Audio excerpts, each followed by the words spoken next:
तुम्ही रेकॉर्डिंग सुरू करा. मानव सांगा त्याला भारत आपला स्वतंत्र झाला. खरोखर आपल्या भारतावर जवळपास परकीयांनी 150 वर्ष राज्य केलं होतं आणि या 150 वर्ष राज्य करताना भारताची नैसर्गिक संपत्ती, खनिज संपत्ती, अशा प्रकारे भारताची संपूर्ण संपत्तीची लूट या इंग्रजांनी त्या ठिकाणी त्यांच्या देशी नेली होती आणि भारताची मात्र त्या ठिकाणी दयनीय अवस्था झाली होती. मग हे सगळं होत असताना भारताचं जे आर्थिक क्षेत्र होतं ते आर्थिक क्षेत्र डबघाईला आलेलं होतं. म्हणूनच या ठिकाणी भारताला स्वातंत्र्य मिळाल्यानंतर त्या ठिकाणी भारताने कशा पद्धतीने विकास केला हे आपण आज आपल्या या चौथ्या पाठामध्ये म्हणजेच आर्थिक नियोजन या पाठामध्ये अभ्यासणार आहोत. खऱ्या अर्थाने तुम्ही या ठिकाणी बघणार स्लाइड मध्ये की भारताची दयनीय अवस्था अगदी खालच्या पायरीवर होती आणि ती पायरी चढत चढत भारताने आज आर्थिक विकास केलेला आहे. म्हणजेच या ठिकाणी भारत हा दयनीय अवस्थेत असून सुद्धा त्या ठिकाणी वेगवेगळ्या उपाययोजना करून वेगवेगळ्या धोरणांची अंमलबजावणी करून भारताने आपला आर्थिक विकास या ठिकाणी केलेला आहे. बघा, आजच्या आपल्या या पाठामध्ये आपल्याला भारताने आर्थिक विकास करण्यासाठी मिश्र अर्थव्यवस्थेचा स्वीकार, पंचवार्षिक योजना आणि त्यांचे यशापेश, त्याचप्रमाणे बँकांचं राष्ट्रीयकरण, 20 कलमी कार्यक्रम, गिरणी कामगारांचा संप आणि 1991चं नवीन आर्थिक धोरण या पद्धतीने या सगळ्या धोरणांचा अंमलबजावणी केली आणि या धोरणांनुसार त्या ठिकाणी भारताने अंमलबजावणी केल्यानंतर स्वतःचा आर्थिक विकास सुद्धा या ठिकाणी साधलेला आहे. या ठिकाणी आपल्याला दिसत आहे की भारताच्या या ठिकाणी ज्यावेळेस भारताला स्वातंत्र्य मिळालं, स्वातंत्र्य मिळाल्यानंतर भारताची जी परिस्थिती ती अत्यंत दयनीय स्वरूपाची होती आणि त्यामुळे भारताने कोणती अर्थव्यवस्था स्वीकार करावी हा प्रश्न भारतापुढे निर्माण झाला होता. अर्थव्यवस्थेचे 3 प्रकार पडतात. एक भांडवलशाही अर्थव्यवस्था, दुसरी समाजवादी अर्थव्यवस्था आणि तिसरी मिश्र अर्थव्यवस्था. मग भांडवलशाही अर्थव्यवस्था म्हणजे काय की भांडवलशाही अर्थव्यवस्थेमध्ये उत्पादनाची साधने खाजगी व्यक्तीची असतात, म्हणजे खाजगी एखाद्या व्यक्तीच्या मालकीची ती असतात. त्याला आपण म्हणतो भांडवलशाही अर्थव्यवस्था. अशी ही भांडवलशाही अर्थव्यवस्था अमेरिका आणि इंग्लंड यासारख्या प्रगत देशांनी स्वीकारलेली होती.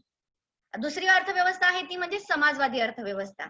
मग समाजवादी अर्थव्यवस्था म्हणजे काय की समाजवादी अर्थव्यवस्थेमध्ये भांडवलशाहीच्या विरुद्ध असतं. इकडे खाजगी व्यक्तीची मालकी असते आणि समाजवादी अर्थव्यवस्थेमध्ये संपूर्ण उत्पादनाची मालकी ही समाजाच्या म्हणजे शासनाच्या मालकीची असते.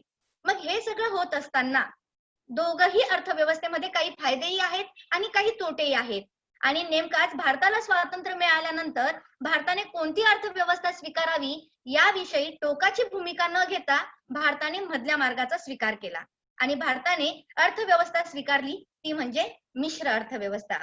या ठिकाणी तुम्हाला दिसत आहे की मिश्र अर्थव्यवस्था. मग मिश्र अर्थव्यवस्था म्हणजे नेमकं काय की मिश्र अर्थव्यवस्था मधला मार्ग म्हणजे मिश्र अर्थव्यवस्थेमध्ये उत्पादनाची काही मालकी ही खाजगी व्यक्तीची असते तर उत्पादनाची काही मालकी ही सामाजिक असते. अशा दोन्ही क्षेत्रामध्ये मिश्र अर्थव्यवस्था कार्य करते आणि म्हणूनच या ठिकाणी आधुनिक भारताचा विकास करण्यासाठी आधुनिक भारताने आर्थिक विकास साधण्यासाठी मिश्र अर्थव्यवस्थेचा स्वीकार केला. मग यामध्ये मिश्र अर्थव्यवस्थेमध्ये भांडवलशाही अर्थव्यवस्थेचे काही गुण आणि समाजवादी अर्थव्यवस्थेचे काही गुण या दोघांचाही समावेश करून मिश्र अर्थव्यवस्था तयार केली आणि त्याचा स्वीकार भारताने केला. त्याचप्रमाणे या मिश्र अर्थव्यवस्थेमध्ये तुम्ही बघितलं की भांडवलशाही अर्थव्यवस्थेमध्ये खाजगी व्यक्तीची मालकी असते म्हणजे खाजगी व्यक्तीचाच नफा असतो आणि शासनाच्या कामामध्ये जर आपण बघितलं तर त्या ठिकाणी शासनाचे जे निर्णय असतात ते निर्णय घेण्यासाठी दिरंगाई लागते. मग अशा कोणत्याही समस्या भेडसावू नये म्हणून फक्त देशहिताला प्राधान्य देणारी मिश्र अर्थव्यवस्था याचा स्वीकार या ठिकाणी भारताने केलेला आहे. मग ही जी मिश्र अर्थव्यवस्था आहे या मिश्र अर्थव्यवस्थेचे प्रकार पडतात. एकूण 3 प्रकार पडतात. एक सार्वजनिक क्षेत्र, दुसरं खाजगी क्षेत्र आणि तिसरं संयुक्त क्षेत्र. मग हे जे संयुक्त क्षेत्र सार्वजनिक क्षेत्र आहे या सार्वजनिक क्षेत्रामध्ये उत्पादनाची जी काही मालकी असते ती फक्त शासनाची असते. मग उत्पादनाची मालकी शासनाची कोणकोणत्या ठिकाणी असेल? जड उद्योगांमध्ये, संरक्षण खात्याची जी साधन सामग्री केली जाते तिच्यामध्ये, म्हणजे जे जे जड उद्योग आहेत, अवजड उद्योग आहेत, मोठमोठे प्रकल्प आहेत त्याच्यामध्ये या ठिकाणी शासनाची त्या ठिकाणी मालकी असते. दुसरं आपण बघतो आहोत खाजगी क्षेत्र. खाजगी क्षेत्रामध्ये उत्पादनाची मालकी ही खाजगी व्यक्तीकडे असते, परंतु त्याच्यावर देखरेख करण्याचं काम शासन करतं. तुम्ही मॉलमध्ये जात असणार, उत्पादनाची साधनी खाजगी व्यक्तीची असते, म्हणजे एखाद्या व्यक्तीचा तो मॉल असतो, बरोबर की नाही? आणि दुसरी गोष्ट म्हणजे किराणा दुकानावर किराणा घ्यायला जातात, म्हणजे ते दुकान तेच असतं. म्हणजे अशाच पद्धतीने खाजगी क्षेत्र हे खाजगी व्यक्तीच्या मालकीचं असतं, जसं की उपभोग्य वस्तू वगैरे. आणि तिसरं जे क्षेत्र आहे ते म्हणजे संयुक्त क्षेत्र. या संयुक्त क्षेत्रामध्ये काही उत्पादनाची मालकी ही खाजगी व्यक्तींची असते, तर काही उत्पादनाची मालकी ही शासनाची असते. आणि अशा पद्धतीने सार्वजनिक क्षेत्र, खाजगी क्षेत्र आणि संयुक्त क्षेत्र या तिघांचाही समावेश मिश्र अर्थव्यवस्थेत होतो आणि याच मिश्र अर्थव्यवस्थेचा भारत या देशाने स्वीकार केलेला आहे. पुढे आपण बघूया की मिश्र अर्थव्यवस्थेची तत्व काय. कारण मिश्र अर्थव्यवस्था जर आपल्याला परिपूर्ण करायची असेल, देशाचा जर आपल्याला विकास करायचा असेल, तर त्या ठिकाणी शासन आणि खाजगी व्यक्ती यांच्यामध्ये समन्वय असणं गरजेचं आहे. आणि म्हणून त्यांचा समन्वय असेल तरच त्या ठिकाणी अर्थव्यवस्था जी आहे आपली मिश्र अर्थव्यवस्था ती त्या ठिकाणी व्यवस्थित कार्यपद्धती पार पाडेल. मग या ठिकाणी मिश्र अर्थव्यवस्थेमध्ये नफ्याची प्रेरणा असते. नफ्याची प्रेरणा म्हणजे काय, की प्रत्येक उत्पादनाच्या माध्यमातून नफा मिळायला पाहिजे, ही एक त्याच्या मागची भावना असते. त्याच्यानंतर उपक्रमशीलता, म्हणजे वेगवेगळ्या उपक्रमांद्वारे विविध वस्तू तयार करून त्यातून नफा मिळवणे. नियम पालन, जसं की या ठिकाणी तुम्हाला जीएसटी म्हणून चित्र दिसतंय, तर या जीएसटी मध्ये तुम्हाला माहिती की बऱ्याच गोष्टींवर जीएसटी लागत असतो. म्हणजे हे शासनाने आपल्याला व्यवहाराविषयी किंवा त्या ठिकाणी अर्थव्यवस्थेविषयी नियम दिलेले आहेत आणि ते जीएसटी आपण भरतो. म्हणजे जे जे काही नियम दिले आहेत त्या नियमांचं पालन आपल्याला या ठिकाणी करावं लागतं. आणि सगळ्यात महत्वाचं म्हणजे कालबद्ध नियोजन. हे सगळं करत असताना आपण जे काही उद्योग व्यापार करत आहोत त्या संबंधी कालबद्ध नियोजन असलं पाहिजे. म्हणजे अशा प्रकारे या ठिकाणी प्रॉफिट दिसतंय, वेगवेगळ्या कलागुणांनी सादर करून त्या ठिकाणी नफा मिळवणं, वेगवेगळे उपक्रम राबवून वस्तूंमधून नफा मिळवणं, नियम पालन करणे आणि कालबद्ध नियोजन या सगळ्या गोष्टी मिश्र अर्थव्यवस्थेमध्ये अतिशय महत्वाच्या असतात. त्यानंतर या ठिकाणी आपण जर बघणार मिश्र अर्थव्यवस्थेमध्ये की काही उत्पादनाची मालकी ही शासनाकडे असते. मग काही उत्पादन म्हणजे काय, की भरपूर भांडवल गुंतवणूक लागणारी पण फळ मात्र उशिरा मिळून देणारी क्षेत्र. मग अशी क्षेत्र कोणती आहे? रस्ते तयार करणे, कालवे बांधणे, संरक्षण साहित्य तयार करणे, रेल्वे पटरी तयार करणे, त्याचप्रमाणे विमानतळ बांधणी करणे, शिक्षण, विज्ञान, या सगळ्या काय गोष्टी आहेत, भांडवल गुंतवणूक करावी लागते पण त्याचं जे फळ आहे ते बऱ्याच उशिरा मिळतं आणि ते दीर्घकाळ मिळत असतं. म्हणून अशा पद्धतीने हे जे क्षेत्र आहेत अवघड, की ज्याच्यामध्ये अवजड उद्योग आहेत, भांडवल खूप लागणार आहे आणि त्याचं फळही उशिरा मिळणार आहे, अशा क्षेत्रांमध्ये जे उद्योगपती असतात ते उद्योगपती गुंतवणूक करत नाही. मग दीर्घकालीन नफा मिळत असेल आणि अशा क्षेत्रांमध्ये गुंतवणूक करायचं जर कोणी काम करत असेल तर ते म्हणजे कोण करतं? सरकार करतं, शासन करतं. आणि अशा अवजड क्षेत्रांमध्ये गुंतवणूक करून त्या ठिकाणी भांडवल गुंतवणुकी करून नफा मिळवण्याचं काम शासन या ठिकाणी करत असतं. त्यानंतर आपण बघणार आहोत पुढची गोष्ट, की भारताला ज्या वेळेस पारतंत्र्यात होता त्या भारताला वेगवेगळ्या समस्यांना त्यावेळेस तोंड द्यावं लागलं होतं. म्हणजे ज्या वेळेस 150 वर्ष परकीयांनी भारतावर राज्य केलं, त्या राज्य करण्यामध्ये भारतीयांची अतिशय दयनीय अवस्था झाली. त्यांचा निकृष्ट राहणीमानाचा दर्जा, शेती उद्योगधंद्यांमधून कमी उत्पादन मिळत होतं. आता शेती उद्योगधंद्यांमधून कमी उत्पादन कसं मिळेल? कारण हे जे ब्रिटिश लोक होते हे भारतातून कच्चा माल इंग्लंडला पाठवत होते आणि इंग्लंडला पक्का माल तयार करून तो जास्त किमतीत भारतात विकत होते. यामुळे जी भारताची अवस्था होती ती अतिशय दयनीय स्वरूपाची झालेली होती. आणि म्हणूनच शेती आणि उद्योगधंद्यांमधून कमी उत्पादन निघत होतं. त्याचप्रमाणे लोकसंख्या वाढ झाली होती, बेकारी सारख्या समस्या निर्माण झाल्या होत्या. म्हणजे अशा वेगवेगळ्या समस्यांना त्या ठिकाणी भारताला तोंड द्यावं लागत होतं आणि भारताची जी अर्थव्यवस्था होती ती ढासळली होती. त्याचप्रमाणे दुसऱ्या ठिकाणी आपण बघतोय की भारताला स्वातंत्र्य मिळेपर्यंत भारतामध्ये विविध क्षेत्रांमध्ये मागासलेलापणा होता. जसं की ज्ञान, विज्ञान आणि तंत्रज्ञान, शिक्षणाच्या अभावाने मिळालेलं दारिद्र्य, या सगळ्या गोष्टींनी कुठेतरी भारताला मागासलेपण आलं होतं आणि त्याच्यामुळे भारताचा विकास होत नव्हता. मग या सगळ्यातून बाहेर पडणं गरजेचं होतं. कारण जोपर्यंत बाहेर पडत नाही तोपर्यंत देशाचा आर्थिक विकास होणं शक्य नव्हतं. मग काय करायला पाहिजे? मग यासाठी नियोजन तयार करण्यात आलं आणि यानुसार जर भारताचा आपल्याला खरोखर विकास करायचा असेल तर नियोजन आयोगाची स्थापना करण्यात आली. मग नियोजन आयोगाची स्थापना करताना त्यावेळेस भारताचे पंतप्रधान माननीय पंडित जवाहरलाल नेहरू यांनी नियोजन आयोगाची स्थापना केली. 1950 साली नियोजन आयोगाची स्थापना केल्यानंतर नियोजन आयोगाच्या अध्यक्षपद या ठिकाणी पंडित नेहरूंनी भूषविलं होतं. मग नियोजन आयोगाच्या स्थापनेमागचं काय उद्दिष्ट? की भारताचा आर्थिक विकास करणे, त्याचबरोबर कृषी आणि ग्रामीण विकास करणे, संतुलित उद्योगीकरण करणे, किमान जीवनमानाची तरतूद करणे आणि आपल्या भारत देशात जी लोकशाही आहे त्या लोकशाहीशी सुसंगत असा आर्थिक विकासही झाला पाहिजे आणि त्याचप्रमाणे हे सगळं करण्यासाठी नियोजनाची आखणी आणि अंमलबजावणी यामध्ये लोकांचा प्रत्यक्ष सहभाग आणि व्यक्तीचा विकास झालाच पाहिजे. या अनुषंगाने नियोजन आयोगाची स्थापना त्या ठिकाणी करण्यात आली. मग कळलं नियोजन आयोगाचे अध्यक्ष कोण होते? पंडित जवाहरलाल नेहरू आणि नियोजन आयोगाची स्थापना 1950 साली करण्यात आलेली होती. त्यानंतर नियोजन आयोग तयार केल्यानंतर मग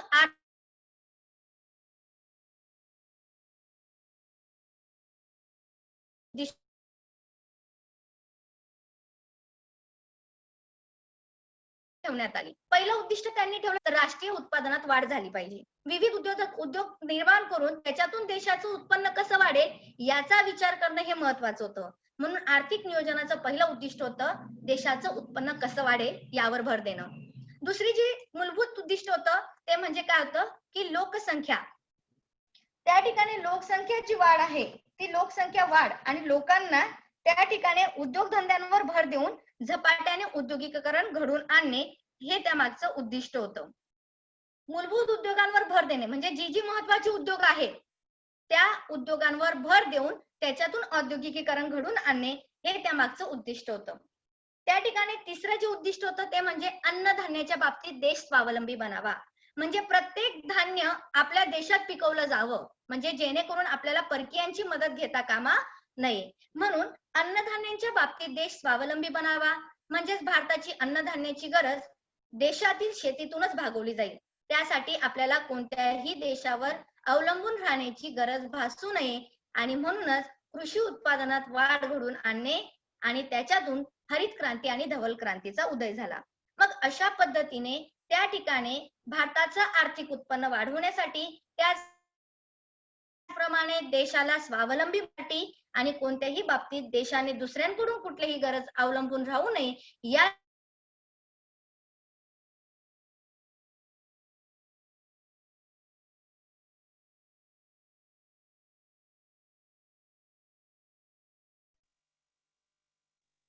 मॅडम आवाज नाही येत आहे. काय बघितलं की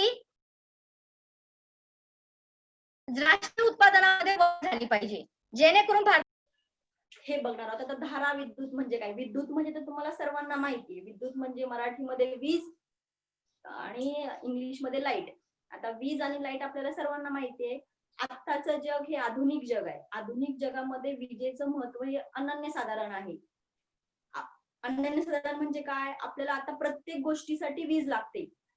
प्रत्येक गोष्टीसाठी म्हणजे काय? उदाहरणार्थ मोबाईल चार्ज करायला, टीव्ही, पंखा, फ्रीज, वॉशिंग मशीन ह्या विजेमुळे काय झालं की आपलं कष्ट कमी झालं. मग ही वीज जशी घरगुती वापरतात तशी बँका, दवाखाने, वेगवेगळ्या खाजगी क्षेत्र, कंपन्या याच्यामध्ये पण वीज वापरतात. मग ही वीज अचानक गेली तर त्याच्यामध्ये अडथळा निर्माण होऊ नये म्हणून आपण काय जनरेटर वापरतात. हे जनरेटरच्या साहाय्यानं विद्युत प्रवाह खंडित होत नाही. खंडित म्हणजे थांबत नाही. अशा प्रकारे जसं आता फक्त वीज काय फक्त मानव वापरू शकतो का? नाही, तर वीज प्राणी सुद्धा वापरतात. प्राणी म्हणजे कुठला प्राणी? प्राणी हा ईल हा मासा विद्युत त्याच्या जगण्यासाठी विद्युत वापरतो. आता मी तुम्हाला या विद्युत धारावरचा एक व्हिडिओ शेअर करते, त्यानंतर आपण त्याच्यावरती चर्चा करूया.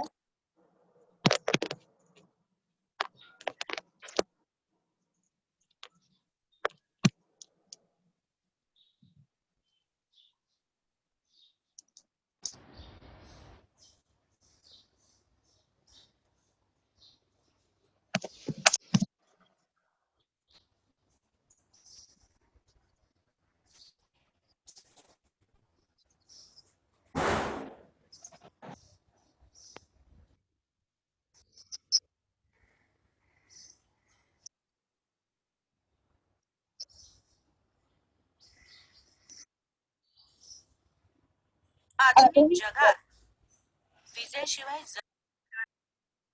दैनंदिन जीवनात प्रत्येक गोष्टीसाठी आपण विजेवर अवलंबून. विद्युत भट्ट्या, विद्युत यंत्र आणि काही विशिष्ट उपकरणांच्या वापरासाठी उद्योगधंद्यांमध्ये आपण विजेचा वापर करतो.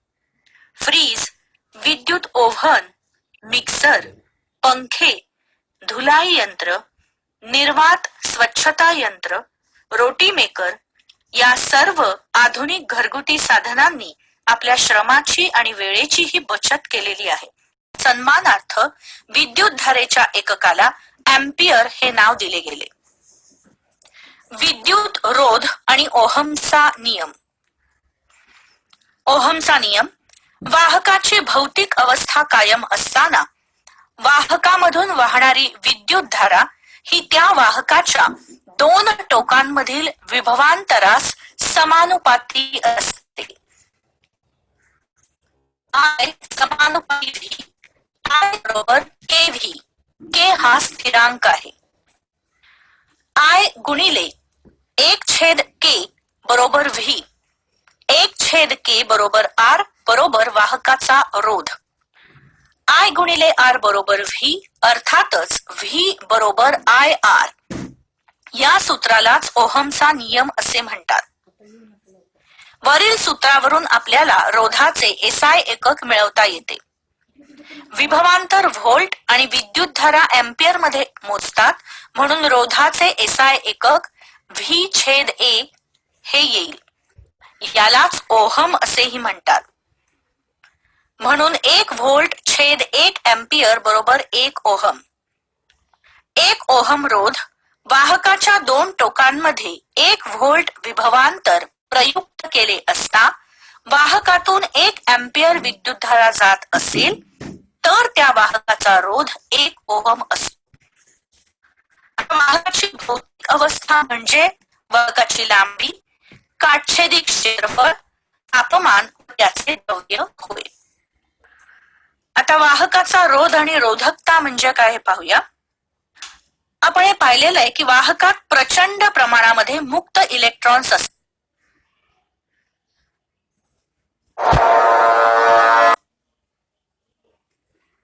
एक मिनिट. आता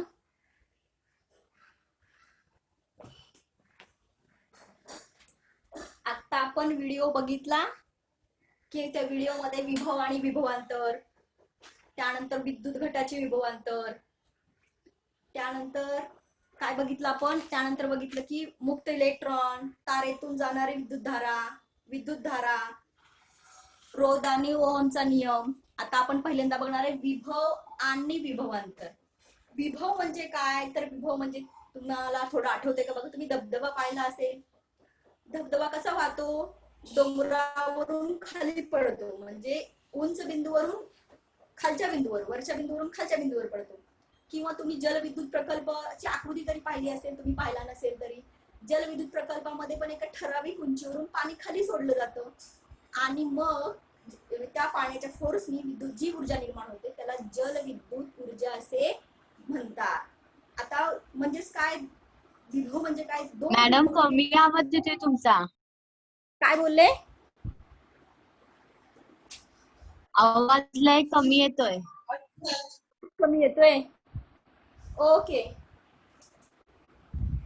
विद्युत विभव किंवा विभव म्हणजे काय. आता विभवाचं व्याख्या सांगण्याआधी मी तुम्हाला सांगेल की तुम्ही धबधबा पाहिला असेल. धबधबा हा उंचावरून खाली जमिनीवर कोसळतो. त्यानंतर म्हणजेच काय, एका उंच बिंदूवरून खाली कमी उंचीच्या बिंदूवर पाणी पडलं जातं. त्यानंतर आपण जलविद्युत प्रकल्प सुद्धा बघितलेला आहे. जलविद्युत प्रकल्पामध्ये काय करतात की ठराविक उंचीवरून पाणी खाली सोडलं जातं.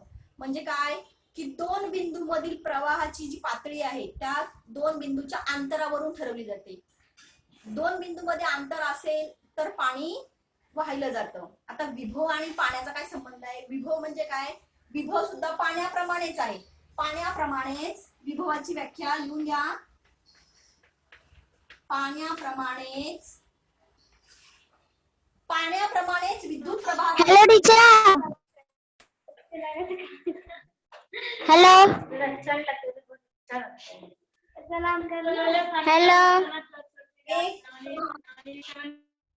हॅलो सना, आवाज म्यूट कर, मध्ये एक शब्दही बोलू नकोस. विद्युत प्रवाहाचा पाण्याप्रमाणेच विद्युत प्रवाहाचा एक प्रवाह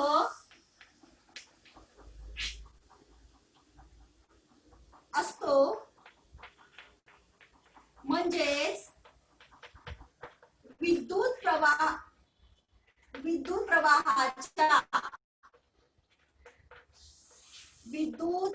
प्रभाराच्या पातळीस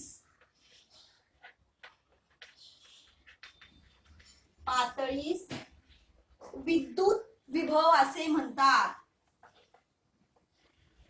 विद्युत विभव असे म्हणतात. आता इथं नवीन शब्द आलाय की विद्युत प्रभार. विद्युत प्रभार म्हणजे काय? इलेक्ट्रॉन्सवर विद्युत प्रभार असतो. इलेक्ट्रॉन्सवर हा ऋण विद्युत प्रभार असतो. मग विद्युत प्रवाह हा कुलोम या एककात मोजला जातो. 1 कुलम बरोबर विद्युत प्रवाह हा कुलोम या एककात मोजला जातो. एका इलेक्ट्रॉनवर 1.6 गुणिले 10⁻⁹ कुलोम इतका विद्युत प्रवाह असतो. विद्युत प्रभार हा कुलोम या एककाने मोजला जातो. हा विद्युत प्रभार हा इलेक्ट्रॉन्सवर असतो. मग धन विद्युत प्रभार हा अधिक विभव असलेल्या बिंदूपासून कमी विभव असलेल्या बिंदूकडे प्रवाहित होतो.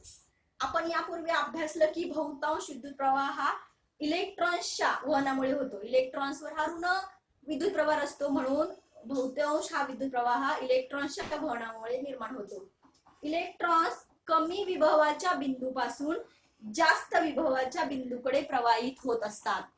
उदाहरणार्थ आकाशात चमकणारी वीज. आकाशात आपण वीज चमकताना बघतोय. आकाशात चमकणारी वीज कमी विभव असलेल्या ढगांमधून जास्त विभव असलेल्या जमिनीपर्यंत येणारा इलेक्ट्रॉनचा प्रवाह असतो. आकाशात चमकणारी वीज म्हणजेच काय की कमी विभव असलेल्या ढगांमधून जास्त विभव असलेल्या जमिनीकडे वाहणारा इलेक्ट्रॉनचा प्रवाह असतो. आता विद्युत विभव म्हणजे काय तर आपण बघितलं. आता विभवांतर बघणार आहे आपण. विभवांतरची व्याख्या बघा. विभवांतर म्हणजे काय? या नावातच विभवांतराचे आहे. विभवांतर म्हणजे विभवामधील अंतर. विभवांतर म्हणजे विभवामधील अंतर. विद्युत विभवातील फरकास त्या वाहकामधील विभवांतर म्हणतात. काय? विद्युत विभवातील फरकास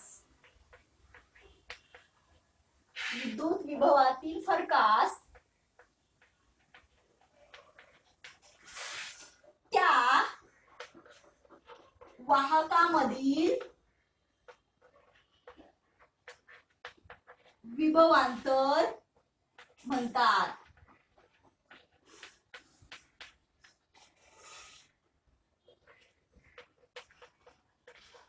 काय सांगितली विभवांतरची व्याख्या? विभवांतर म्हणजे काय? विद्युत विभवातील फरकास त्या वाहकामधील विभवांतर असे म्हणतात. आता विभवांतराची कन्सेप्ट आणखीन आपण एकदा व्यवस्थित समजून घेऊयात. समजा ए हा जास्त विभव असलेला विद्युत घट आहे आणि बी हा कमी विभव असलेला घट आहे. बघा मी जास्तला अधिकचं चिन्ह दिले, कमीला वजाचं चिन्ह दिले. ए हा जास्त विभव असलेला घट आहे आणि बी हा कमी विभव असलेला घट आहे. जर या जास्त विभव असलेल्या घटामधून आपण वीज हे दोन्ही घट जर वीज वाहक तारेने जोडले, कुठल्या तारेने जोडले की वीज वाहक तारेने जोडले, तर वीज वाहक तारेने जोडल्यानंतर काय होईल की हा धन प्रभारित इलेक्ट्रॉन ऋण प्रभारित इलेक्ट्रॉन हे धन प्रभारित आहेत, हे ऋण प्रभारित आहेत. की जर तारेच्या दोन टोकामध्ये विभवांतर निर्माण झालं तर काय होईल की कमी विभव असलेले इलेक्ट्रॉन जास्त विभव असलेले इलेक्ट्रॉनकडे जातील. मग काय होईल की कमी विभव असलेले इलेक्ट्रॉन हे जास्त विभव असलेल्या इलेक्ट्रॉनकडे जातील. मग कधीपर्यंत प्रवाह जाईल यांचा? तर दोन्ही मधले जेव्हा इलेक्ट्रॉन समान होतील किंवा दोन्ही मधला जो विद्युत प्रवाह आहे, विद्युत पातळी आहे, जोपर्यंत समान होत नाही, समान म्हणजे काय शून्य होत नाही, तोपर्यंत हा विद्युत प्रवाह वाहतच राहणार आहे आणि 0 झाल्यानंतर हा विद्युत विभव कमी होईल. आता आपण काय बघितलं की ऋणकडून धनकडे जातो, हा इलेक्ट्रॉनचा प्रवाह आहे. ऋण इलेक्ट्रॉन हे धन इलेक्ट्रॉनकडे जातात, पण धनप्रभार मात्र कमी विभवावरून जास्त विभवाकडे स्थानांतरित करण्यास विद्युत क्षेत्राच्या विरुद्ध कार्य करावे लागते. आता हे बघितलं आपण विभवांतर. आता विद्युत घटाचे विभवांतर बघणार आहे आपण. विद्युत घटाचे विभवांतर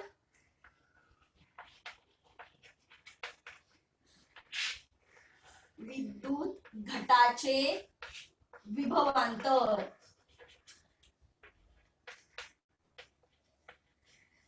विद्युत घटामध्ये 2 टोक असतात, एक धन टोक असतं, एक ऋण टोक असतं. तर विद्युत घटाचे विभवांतर म्हणजे काय? विद्युत घटाच्या धन अग्र आणि ऋण अग्र म्हणजे टोके, ऋण अग्र धन अग्र आणि ऋण अग्र यांच्या विभवातील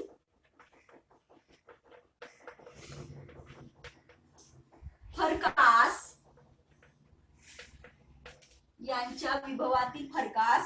विद्युत घटाचे विभवांतर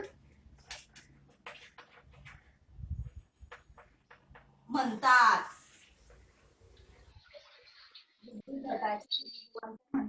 काय सांगितलंय विद्युत घटाची विभवांतरची व्याख्या? विद्युत घटाच्या धन आग्र आणि ऋण आग्र, विद्युत घटाला 2 आग्र असतात, एक धन आग्र असतो आणि एक ऋण आग्र असतो, यांच्या विभवातील फरकास विद्युत घटाचे विभवांतर असे म्हणतात.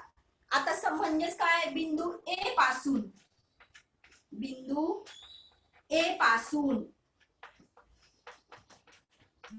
बी पर्यंत होणाऱ्या विद्युत प्रभाराच्या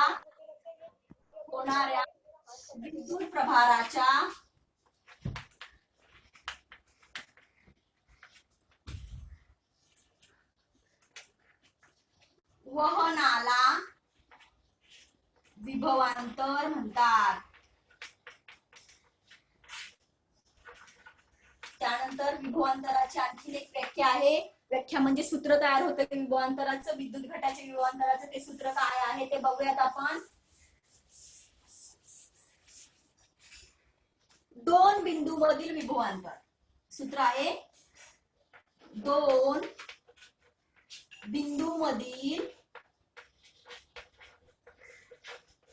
विभवांतर.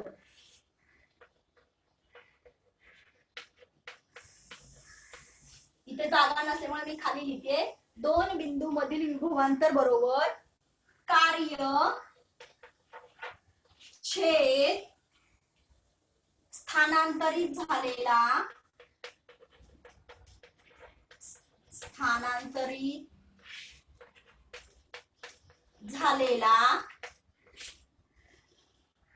एकूण प्रभार.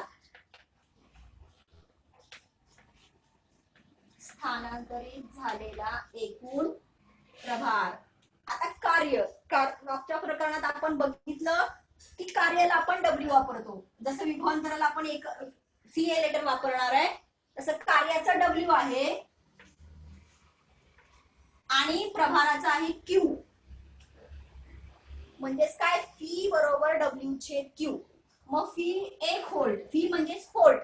आता 1 व्होल्ट म्हणजे काय?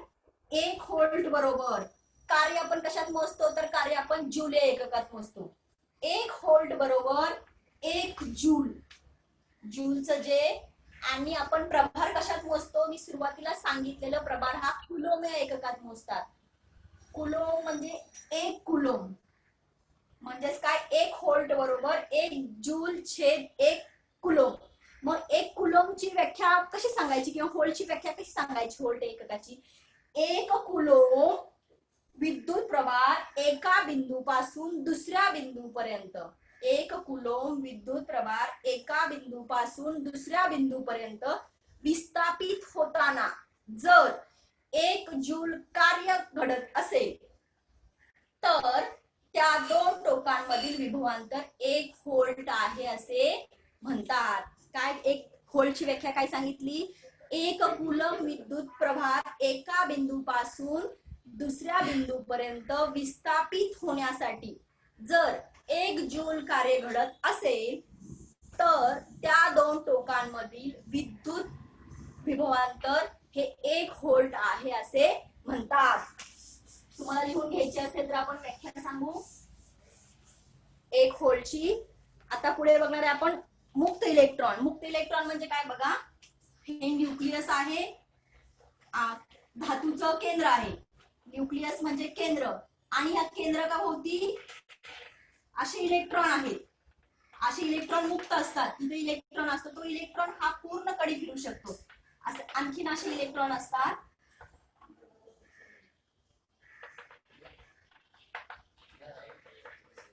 हे इलेक्ट्रॉन असे मुक्तपणे फिरू शकतात, म्हणजे इकडून तिकडे तिकडून इकडे. हे आपण एका इलेक्ट्रॉन झाला तर तारेमध्ये इलेक्ट्रॉन कसे असतात, इलेक्ट्रॉनचाही वापरतात ना, मग आपण असे मुक्त इलेक्ट्रॉन असतात. असे तारेमध्ये ते कुठेही फिरू शकतात, त्याला मुक्त इलेक्ट्रॉन म्हणतात. मॅडम ब्लर दिसतंय. ब्लर दिसतंय? ओके. का ब्लर दिसतंय काही कळत नाही. ब्लर का दिसतंय? मुक्त इलेक्ट्रॉन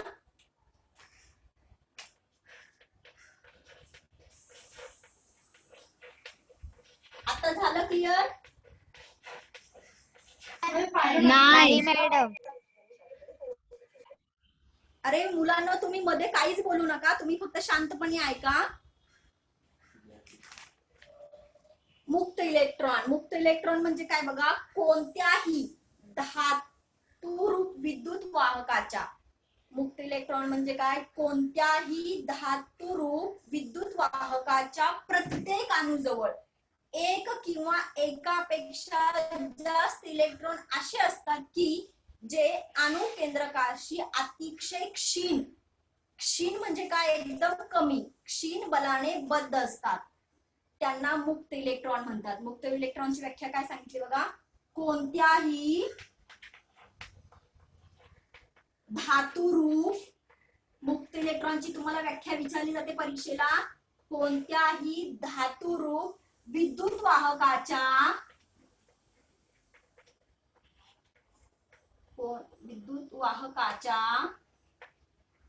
कोणत्याही धातुरूप विद्युत वाहकाच्या प्रत्येक अणूजवळ, प्रत्येक अणूजवळ एक किंवा एकापेक्षा जास्त इलेक्ट्रॉन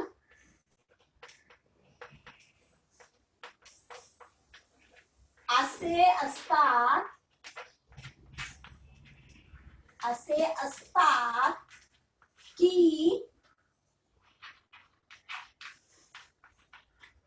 जे अणुकेंद्रकाशी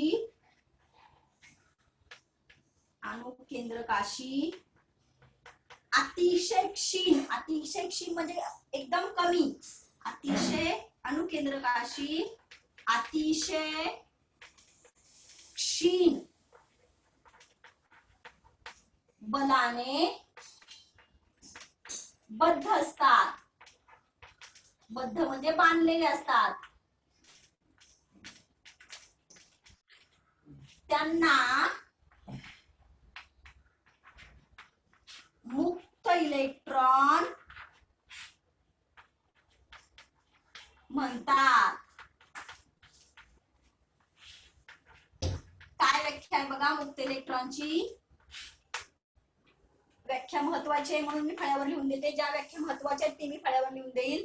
कोणत्याही धातुरूप विद्युत वाहकाच्या प्रत्येक अणुजवळ एक किंवा एकापेक्षा जास्त इलेक्ट्रॉन असे असतात की जे अणुकेंद्रकाशी अतिशय क्षीण बलाने बद्ध असतात, त्यांना मुक्त इलेक्ट्रॉन असे म्हणतात.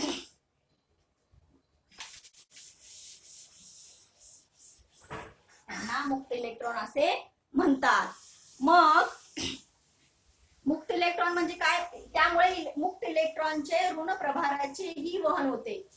मुक्त इलेक्ट्रॉन हे मुक्त असल्यामुळे एका भागाकडून दुसऱ्या भागाकडे सहजपणे जाऊ शकतात. आणि इलेक्ट्रॉन गेले म्हणजे इलेक्ट्रॉनवर कुठला प्रभार असतो? तर इलेक्ट्रॉनवर ऋण प्रभार असतो.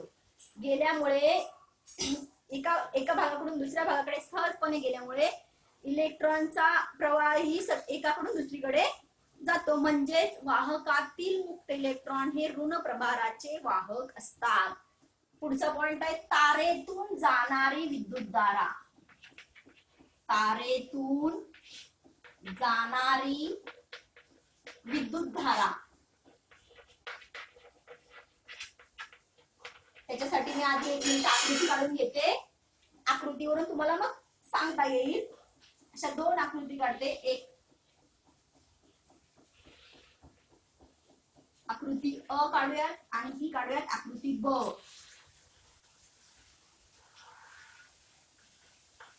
अ आकृतीमध्ये काय दाखवूयात आपण? ही धातूची तार आहे. ही काय? धातूची तार आहे. आणि ब मध्ये पण धातूची तार आहे. पण काय करूयात? ब ची धातूची जी तार आहे, ब या आकृतीतील धातूची तार ही आपण विद्युत घटानं जोडूयात. ब ही तार आपण कशाने जोडूयात? विद्युत घटाने जोडूयात. हा विद्युत घट आहे. विद्युत घटाने इथं धन प्रभार आहे, इथे ऋण प्रभार आहे. आपण ही तार जोडली. पहिली तार आपण विद्युत घटाने जोडलेली नाही, दुसरी तार आपण विद्युत घटाने जोडलेली आहे. या तारेमध्ये इलेक्ट्रॉन्स तर आहेत, पण जेव्हा आपण ही फक्त तार आहे, याच्यामध्ये इलेक्ट्रॉन कसे असतात बघा. जेव्हा फक्त तार असते तेव्हा इलेक्ट्रॉन मुक्त म्हणजे कुठेही त्यांचा प्रवाह, त्या प्रवाहाला दिशा ठरलेली नसते. कधी जेव्हा तार ही धातूची तार विद्युत घटाने जोडलेली नसते तेव्हा त्यांच्या प्रवाहाला दिशा नसते. दिशा नसते म्हणजे ते मुक्त असतात, कुठेही कसेही फिरू शकतात. पण दुसऱ्या आकृतीमध्ये जर आपण या तारेला विद्युत घट जोडला, कोरडा विद्युत घट जोडला, तर त्याच्या प्रवाहाची दिशा बघा. प्रवाहाची दिशा ठरलेली असते.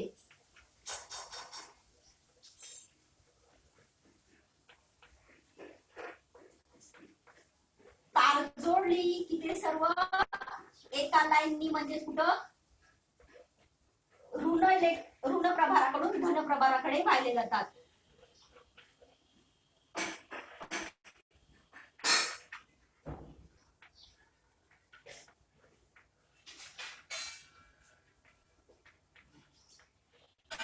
त्यांची दिशा समान होते. कधी समान होते? जर त्या तारेला आपण विद्युत घट जोडला तर. मग विद्युत घट जोडल्यामुळे काय होतं? विद्युत घट जोडल्यामुळे विद्युत धारा निर्माण होते. म्हणजेच काय? आकृतीमध्ये दाखवल्याप्रमाणे विद्युत वाहक तार विद्युत घटाला जोडलेली नसेल, विद्युत वाहक तार विद्युत घटाला जोडलेली नसेल तर तिच्यातील इलेक्ट्रॉन हे मुक्त असतात. तिच्यातील इतर अणूंच्या दरम्यान सर्व दिशांना हे मुक्तपणे फिरत असतात. परंतु जेव्हा आपण ती तार एखाद्या विद्युत घटाला जोडली जाते तेव्हा तारेतील इलेक्ट्रॉन्सवर विभवांतर निर्माण होते आणि विद्युत बल क्रिया करते. विद्युत बल क्रिया केल्यामुळे काय होतं? सर्व इलेक्ट्रॉन ऋण प्रभारित असल्याने तारेच्या ऋण टोकाकडून धन टोकाकडे म्हणजे कमी विभव असलेल्या टोकाकडून जास्त विभव असलेल्या टोकाकडे प्रवाहाला सुरुवात होते. मग हे इलेक्ट्रॉनच्या प्रवाहामुळे काय तयार होतं? तर इलेक्ट्रॉनच्या अशा प्रवाहामुळे विद्युत धारा तयार होते. पुढचा पॉइंट आहे विद्युत धारा. विद्युत धारा म्हणजेच वीज. वीज कशी तयार होते? विद्युत धारा.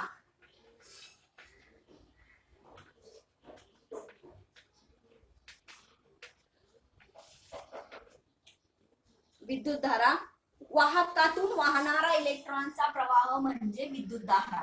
काय विद्युत धाराची व्याख्या? वाहकातून वाहणारा इलेक्ट्रॉन्सचा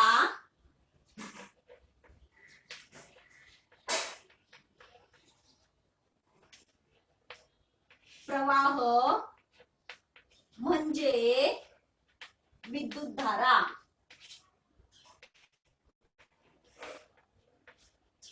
विद्युत धारेची व्याख्या बघा काय सांगितली आहे की वाहकामधून वाहणारा इलेक्ट्रॉनचा प्रवाह म्हणजे विद्युत धारा. म्हणजेच काय? विद्युत धारा म्हणजे आणखीन एक सोप्या भाषेत विद्युत धारा म्हणजे विद्युत तारेतून वाहणारा इलेक्ट्रॉनचा प्रवाह. साधी सोपी व्याख्या की विद्युत धारा म्हणजे विद्युत तारेतून वाहणारा इलेक्ट्रॉनचा विद्युत प्रभार. आता हा विद्युत धारा जी आहे, विद्युत धारेला आय, विद्युत धारा आय या इंग्रजी अक्षराने दाखवतात. जर वाहकाचा रोध वाहकाच्या काटछेदातून विद्युत धारा आणि जर Q हा वाहकाच्या काटछेदातून म्हणजे तारेतून हे का तारेच्या तुकड्यातून काटछेदातून T या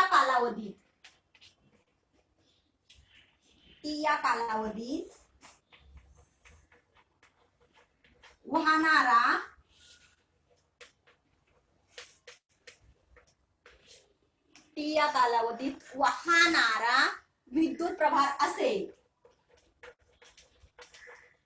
विद्युत प्रभार असेल तर काय सांगितलंय? जर Q हा वाहकाच्या काटछेदातून काटछेदातून म्हणजे वाहकाचे एक तारेच्या तुकड्यातून Q हा वाहकाच्या काटछेदातून T या कालावधीत वाहणारा विद्युत प्रभार असेल तर काय आहे? विद्युत धारा I बरोबर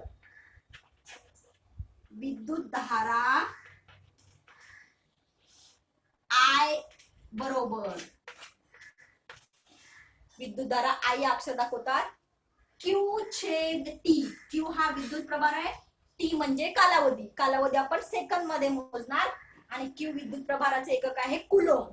मग विद्युत धारा I बरोबर म्हणजेच काय? I बरोबर Q छेद T.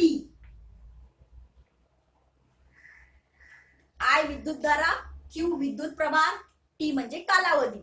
मग आता आपण जसं विद्युत प्रभाराचे एकक कुलोम आहे, कालावधी आपण सेकंद मध्ये मोजतो, तसं विद्युत धारेचे एकक आहे एम्पियर. विद्युत धारेचे एकक आहे एम्पियर. एम्पियरचं पहिलं अक्षर A म्हणून विद्युत धारा एम्पियर मध्ये मोजली जाते. आता एम्पियर म्हणजेच काय तर आपण बघितलेलं की एका इलेक्ट्रॉनवर किती प्रभार असतो? 1.6 गुणिले 10⁻⁻19 कुलोम. मग एम्पियर म्हणजे काय? वाहकातून एका सेकंदास, जो विद्युत वाहक आहे त्या वाहकामधून एका सेकंदास 1 कुलोम इतका विद्युत प्रवाह प्रवाहित होत असेल तर वाहकातून वाहणारी विद्युत धारा ही 1 ओहम असते. बघा 1 एम्पियर म्हणजे काय? 1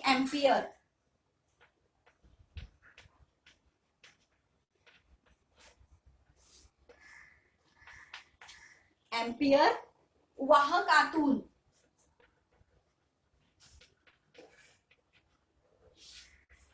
एका सेकंदास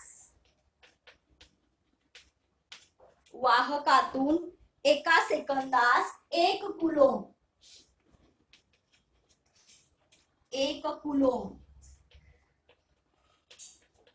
इतका विद्युत प्रभार 1 कुलोम इतका विद्युत प्रवाह प्रवाहित होत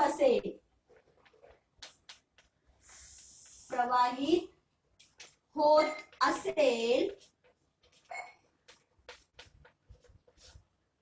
असेल तर वाहकातून वाहणारी विद्युतधारा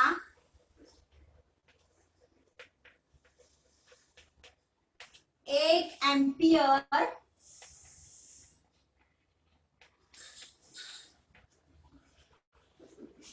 इतकी असते.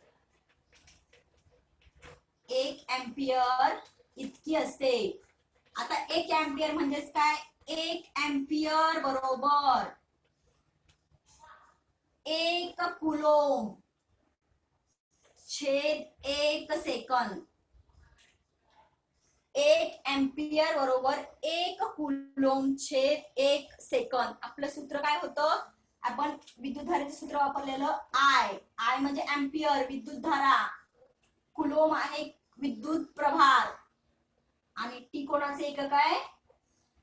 काय नाही. आता हे जे सूत्र आहे आय बरोबर क्यू छेद टी, त्याच्यावर आपण एक उदाहरण बघूयात.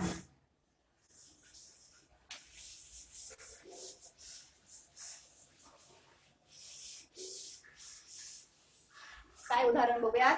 एका विद्युतवाहक तारेतून एका विद्युतवाहक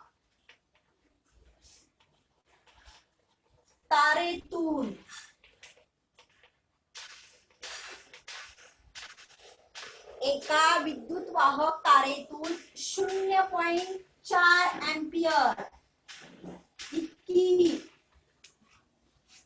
0.4 एंपियर इतकी विद्युतधारा सतत 5 मिनिटे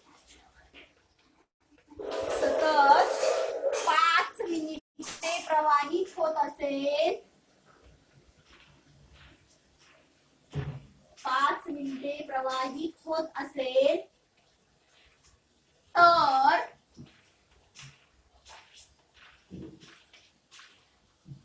तारेतून प्रवाहित होणारा विद्युत प्रवाह किती असेल? तर तारेतून प्रवाहित होणारा विद्युत प्रभार किती असेल?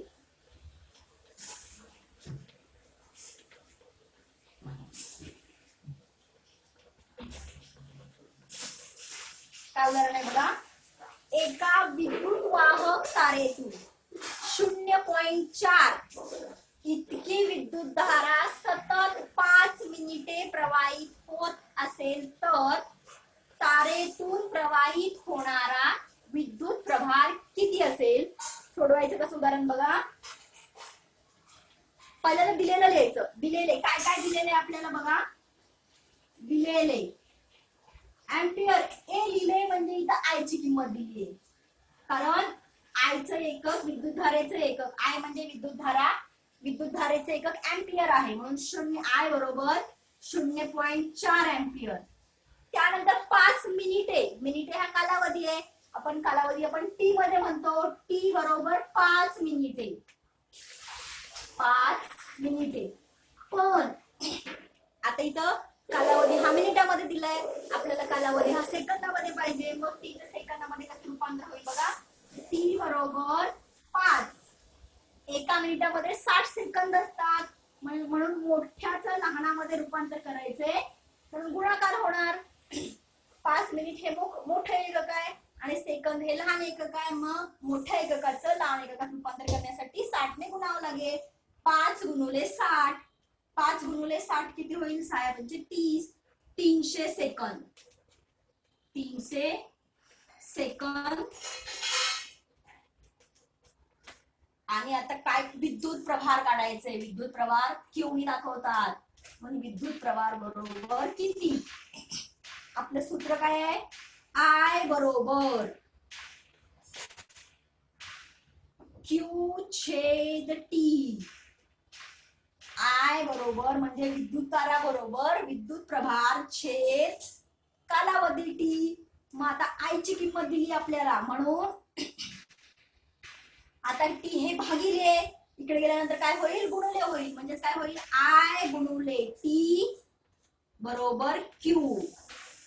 मग आता आय ची किंमत ठेवा गुणुले टी ची किंमत करा येईल क्यू ची किंमत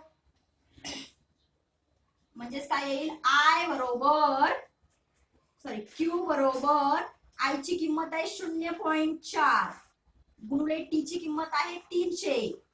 0.4 गुणुले 300 यांचा गुणाकार किती येतो बघा 0.4 गुणिले 300 चा गुणाकार येतो 120.0 येतो पण 0.0 लिहायची गरज नाही म्हणजे गुणाकार येईल 120. मग आता विद्युतधारा ए मध्ये दाखवली होती टी बरोबर 5 मिनिट दिलं होतं मग क्यू ला पण एकक असेल म्हणून क्यू बरोबर 120 क्यूचं एकक कुलोम आहे 120 कुलोम. याप्रमाणे आपण ह्याच्यावर उदाहरणं सोडवू शकतो. मी तुम्हाला एक दाखवलं परीक्षेत अशी उदाहरण आली तर तुम्ही सोडवू शकता. पुढचा पॉइंट आहे विद्युत रोध आणि ओहमचा नियम. विद्युत रोध आणि ओहमचा नियम.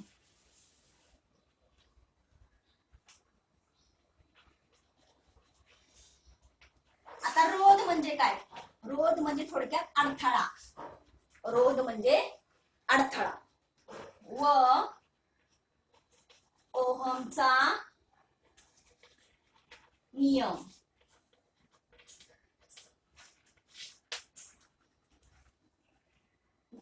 ओहमचा नियम वाहकातून प्रवाहित होणारी विद्युतधारा आय असते आणि त्या वाहकाच्या टोकांमधील विभवांतर फी असेल. विद्युतधारा आय आणि विभवांतर फी यांच्यातील संबंध जर्मन शास्त्रज्ञ जॉर्ज ओहम यांच्या नियमानुसार काढता येतो म्हणून त्याला म्हणतात ओहमचा नियम. ओहमचा नियम काय आहे वाहकाची भौतिक अवस्था कायम असताना ओहमचा नियम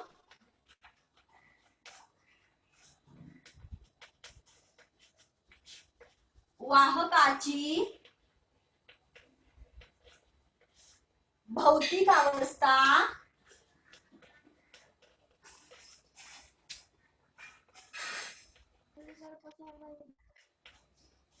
ओहमचा नियम वाहकाची भौतिक अवस्था कायम असताना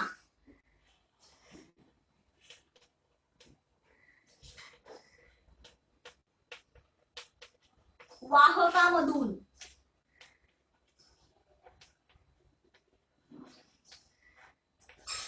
वाहकाची भौतिक अवस्था कायम असताना वाहकामधून वाहणारी विद्युतधारा वाहकामधून वाहणारी विद्युतधारा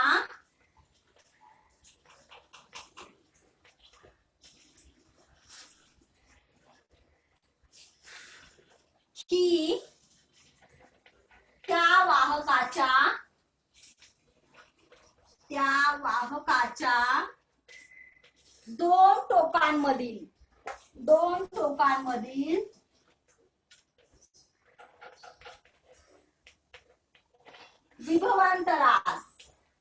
दोन टोकांमधील विभवांतरास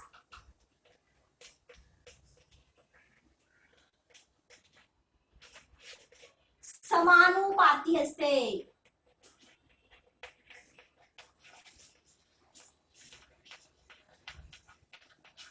काय नियम आहे बघा मी परत वाचते.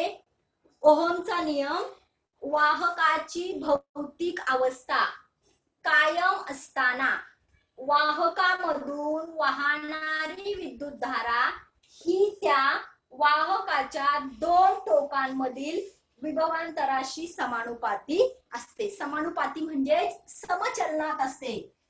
आय विद्युतधारा आय आणि विभवांतर फी समानुपातीचं चिन्ह किंवा समचलनाचं चिन्ह असं आहे आय समानुपाती फी. मग आय बरोबर आपण समचलनात एक स्थिरांक घेत असतो के फी. आय बरोबर के फी. आता के इथं गुणाकारामध्ये इकडे गेलं तर काय होईल भागाकार होईल ना म्हणून काय होईल ऐकून घेता येत नाही का दिसत नाही तर बरोबर 1/k बरोबर फी. इकडे सोन्याकडे घेऊन जा. आय गुणिले 1/k बरोबर फी. मग इथं 1/k जो आहे त्याला म्हणतात रोध, स्थिरांक आहे तो. 1/k बरोबर स्थिरांक. ते मी घेऊन आणतो ते स्थिरांक त्याला म्हणतात रोध. 1/k बरोबर स्थिरांक त्यालाच म्हणतात रोध. म्हणून काय आलं, रोधला आपण रोधचं आर घेऊयात, म्हणजेच म्हणून 1/k बरोबर आर, रोधचं आर. म्हणून आय गुणुले आर बरोबर फी. हा आहे ओहमचा नियम. आय गुणुले आर बरोबर फी, ओहमचा नियम आहे. मग आता ओहमचा नियम म्हणून याला एकक पण असेल, जसं विद्युतधारेला अँपियर एकक होतं, विद्युत विभवला कुलोम एकक होतं, तसं विद्युत हा जो रोध आहे आर त्याला पण एकक असेल, त्याला एकक आहे ओहम. ओहमचा नियमाचे सूत्र बघा, आय गुणुले आर बरोबर फी. वरील सूत्रानुसार आता ओहमचं एसा एकक आहे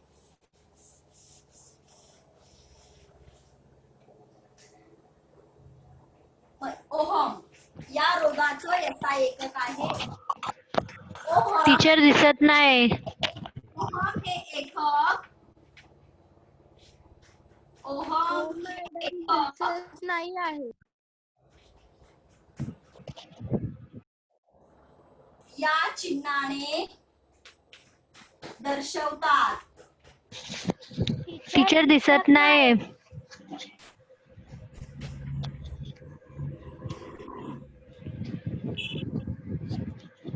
रोधाचे एकक आहे ओहम आहे. ओहम हे एकक या चिन्हाने दर्शवतात. आता हॅलो टीचर दिसत नाही ब्लॅकबोर्ड. ओके ओके शांत बस, फक्त ऐक. ओहम, मग 1 ओहम म्हणजे काय, 1 ओहम रोध बरोबर 1 ओहम रोध बरोबर 1 ओहम रोध बरोबर वाहकाच्या 2 टोकांमधील 1 व्होल्ट विभवांतर प्रयुक्त केले असता वाहकातून 1 अँपियर इतकी विद्युतधारा जात असेल तर त्या वाहकाचा रोध 1 ओहम असतो. वाहकाच्या 2 टोकांमध्ये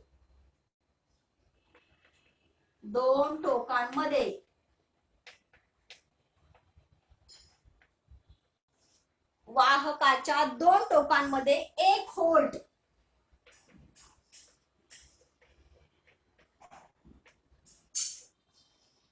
व्होल्ट विभवांतर प्रयुक्त केले असता 1 व्होल्ट विभवांतर प्रयुक्त केले असता वाहकातून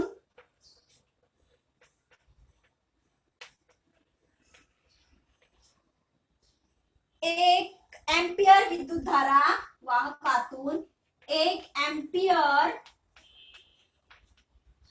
विद्युतधारा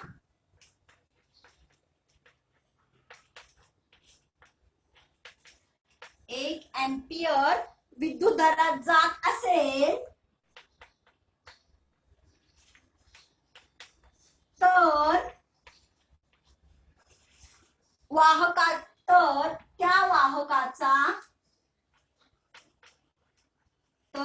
त्या वाहकाचा रोध 1 ओहम असतो.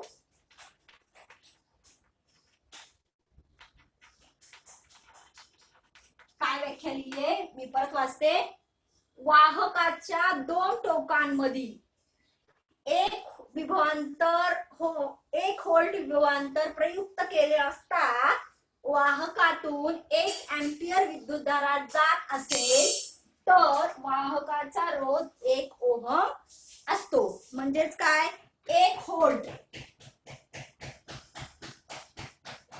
छेद 1 एम्पियर.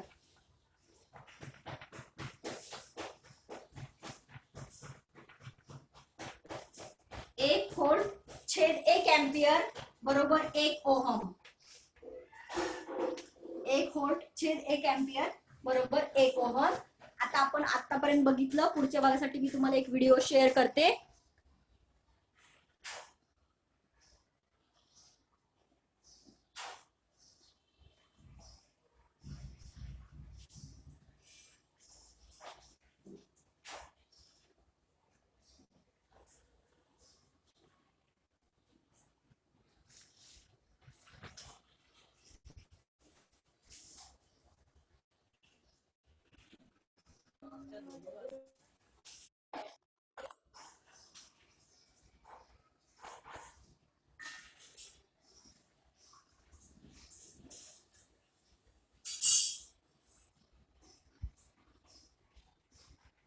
एकच मिनिट हा. व्हिडिओ शेअर करते पुढच्या पॉइंट साठी.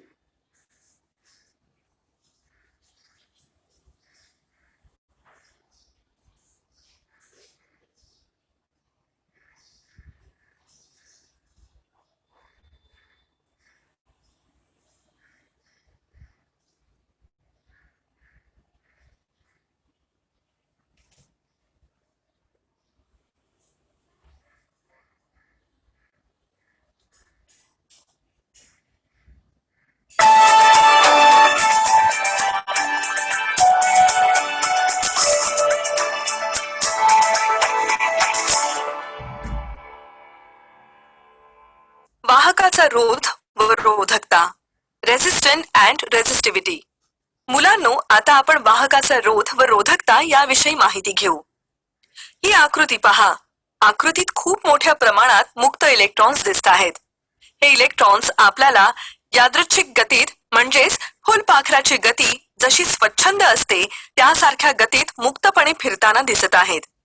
वाहकाच्या दोन टोकांमध्ये विभवांतर प्रयुक्त केले असता हे इलेक्ट्रॉन्स कमी विभव असलेल्या टोकाकडून जास्त विभव असलेल्या टोकाकडे जाऊ लागतात. अशा प्रकारच्या इलेक्ट्रॉन्सच्या प्रवाहामुळे विद्युत धारा निर्माण होते. गतिमान इलेक्ट्रॉन्स त्यांच्या मार्गात येणाऱ्या अणूंवर किंवा आयनांवर आदळतात. अशा प्रकारच्या आघातामुळे इलेक्ट्रॉन्सच्या गतीला अडथळा निर्माण होतो व विद्युत धारेस विरोध होतो. या विरोधालाच वाहकाचा रोध असे म्हणतात. रोधकता. विशिष्ट तापमानास वाहकाचा रोध हा वाहक पदार्थ, वाहकाची लांबी व काटछेदिक क्षेत्रफळ या गोष्टींवर अवलंबून असतो. म्हणजेच एकक लांबी व एकक काटछेदिक क्षेत्रफळ असणाऱ्या वाहकाच्या रोधास त्या वाहकाची रोधकता असे म्हणतात. आता आपण रोधकतेचे सूत्र कसे तयार होते ते पाहूया. जर वाहकाचा रोध R असेल तर R समानुपाती L म्हणजेच वाहकाचा रोध हा वाहकाच्या लांबीच्या समानुपाती असतो.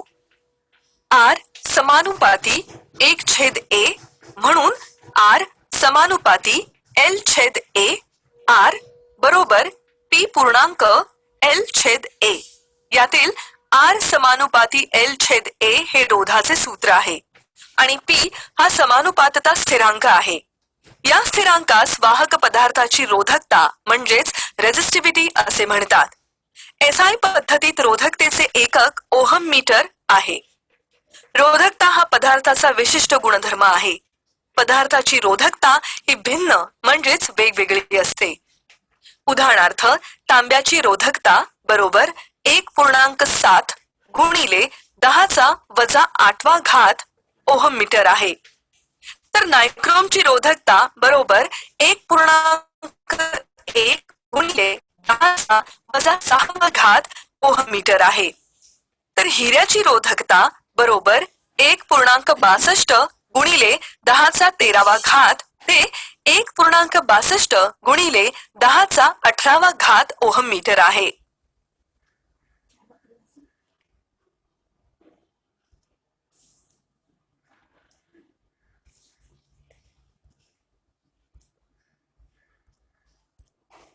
झाला व्हिडिओ शेअर. 1 मिनिट हे बंद करूयात. आणि आपला व्हिडिओ स्टार्ट करूयात.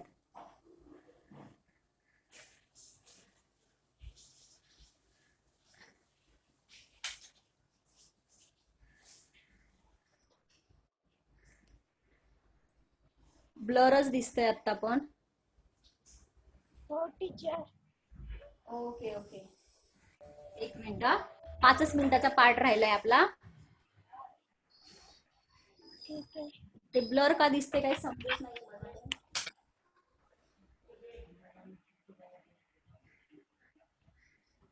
ऐका फक्त. वाहकाचा रोध व रोधकता. वाहकाचा रोध म्हणजे काय? आपण बघितलं की इलेक्ट्रॉन्स हे मुक्त असतात. कधीपर्यंत मुक्त असतात? जोपर्यंत ते विद्युत घटाला जोडलेले नसतात. मग हे इलेक्ट्रॉन्स मुक्त म्हणजे काय? कुठेही फिरलेले असतात. मग वाहकाच्या 2 टोकामध्ये जेव्हा आपण विद्युत घट जोडतो म्हणजेच काय विभवांतर प्रयुक्त करतो केले असता हे इलेक्ट्रॉन जे आहेत जे मुक्त असतात ते कमी विभव असलेल्या टोकाकडून जास्त विभव असलेल्या टोकाकडे जाऊ लागतात. अशा प्रकारच्या इलेक्ट्रॉनच्या प्रवाहामुळे विद्युत धारा निर्माण होते. गतिमान इलेक्ट्रॉन्स त्यांच्या मार्गात येणाऱ्या अणूवर किंवा आयनांवर आदळतात. अशा प्रकारच्या आघातामुळे इलेक्ट्रॉन्सच्या गतीला अडथळा निर्माण होतो व विद्युत धारेस विरोध होतो. या विरोधालाच वाहकाचा रोध असे म्हणतात. रोध म्हणजे काय? आपण पाहिलेलं आहे की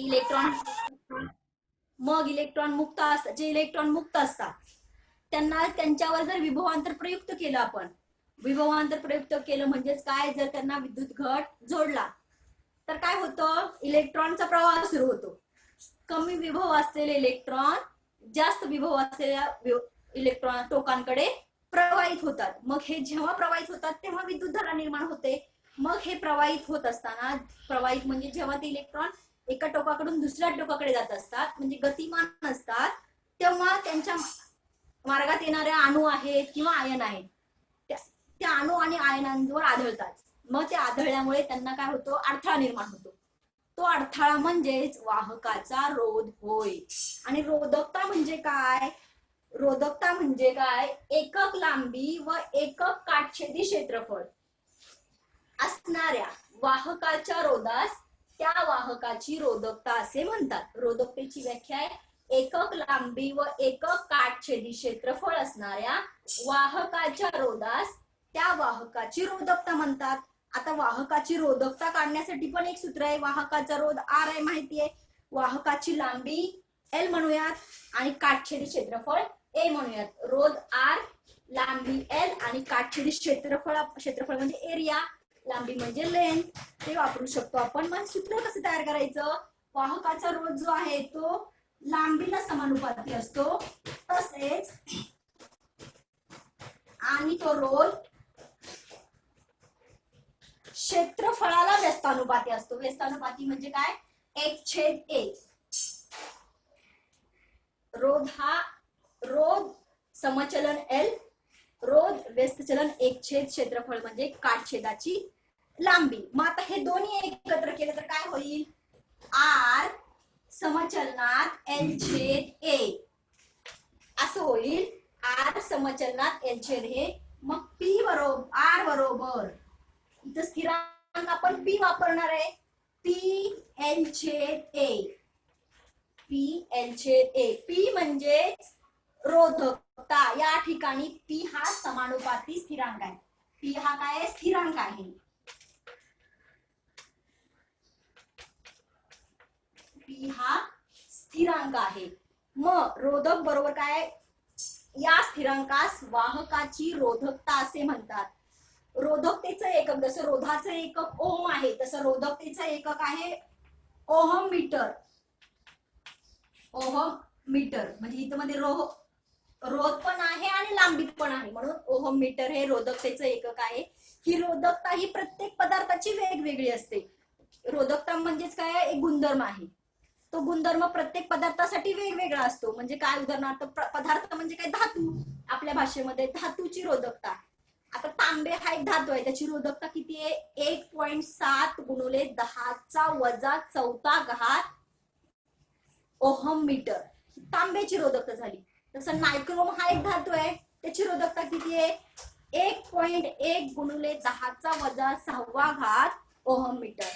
हिऱ्याची रोधकता किती आहे? हिरा पण एक धातू आहे. हिऱ्याची रोधकता आहे 1.62 गुणुले 10⁻13 म्हणजे 10चा इथे ऋण घात नाहीये, 10⁻13 ते 1.65 गुणुले 10⁻18 ओहम मीटर एवढी रोधकता आहे.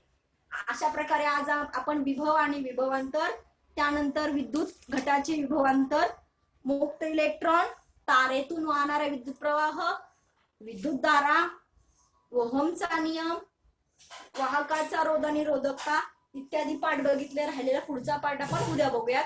धन्यवाद.